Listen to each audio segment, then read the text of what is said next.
The Iraqi army exists no more. The Syrian army is down to at least 50% of its size of 2 years ago.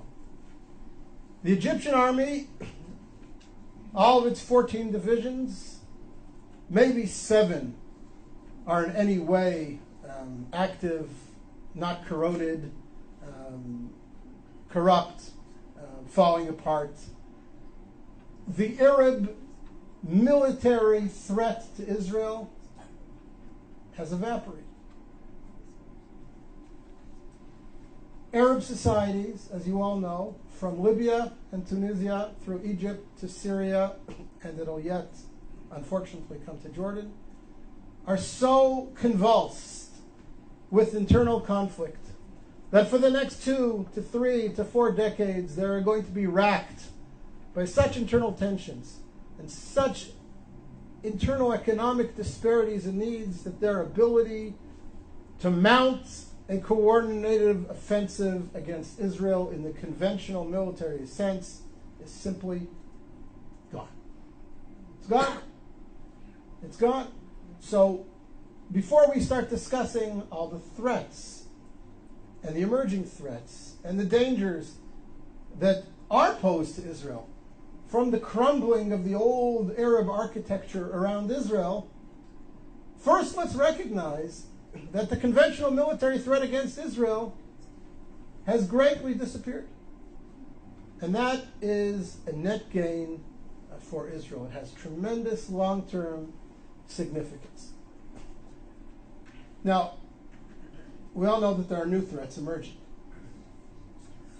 What was the authoritarian control over countries like Egypt, where the security services had penetrated every element in society. You couldn't burp, you couldn't breathe, you couldn't blow your nose without somebody in the security services knowing about it. That's all gone.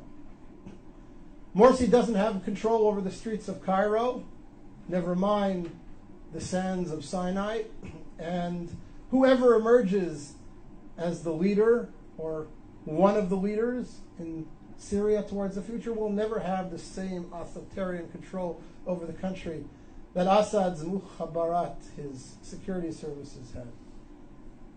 So that creates potential for great conflict. We all know about the threat of weapon stocks, missiles spreading all over, new weapon systems coming into the region, whether it be from Iran or from Russia. All these pose security threats to Israel that Israel will have to deal with in the coming years and perhaps decades. But the conventional military threat, the Israeli fear that the combined armies of Egypt, Iraq, Syria are going to mount a coordinated offensive like they did in the Yom Kippur War against Israel, that's gone. That's gone, thank God, it's gone. And therefore I say to you, again, Israel is winning.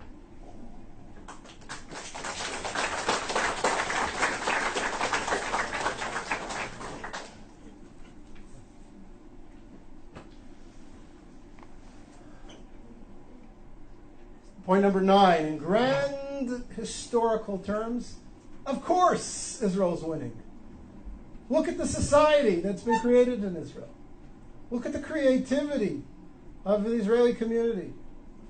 Look at the vibrancy of life in Israel. I look at my kids. I have a son-in-law who's a software engineer in Israeli military intelligence.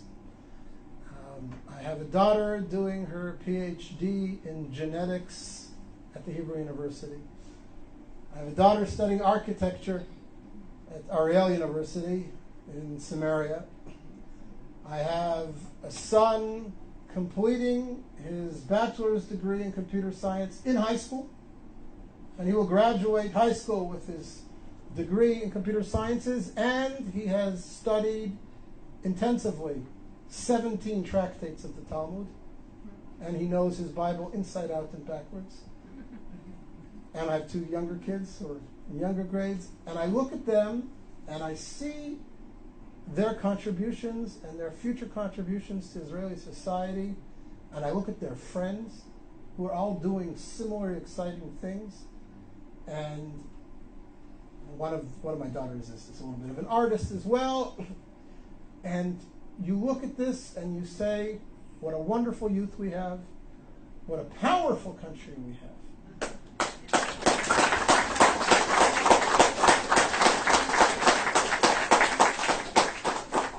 And I don't say this to gloat or to be racist, but it's important for us in terms of perspective to ask, what creative contributions has the Islamic Arab world around us made to the world over the last 100 years?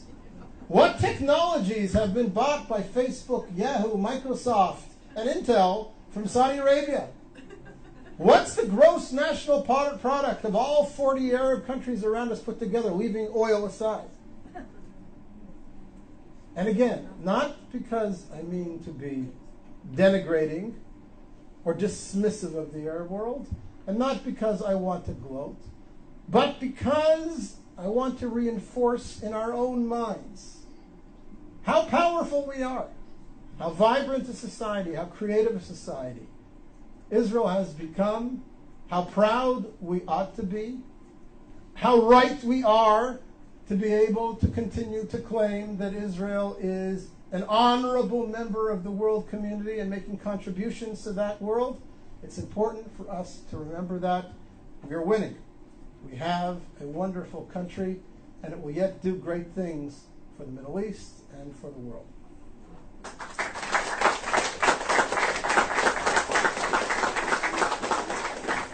And I forgot, we now have gas.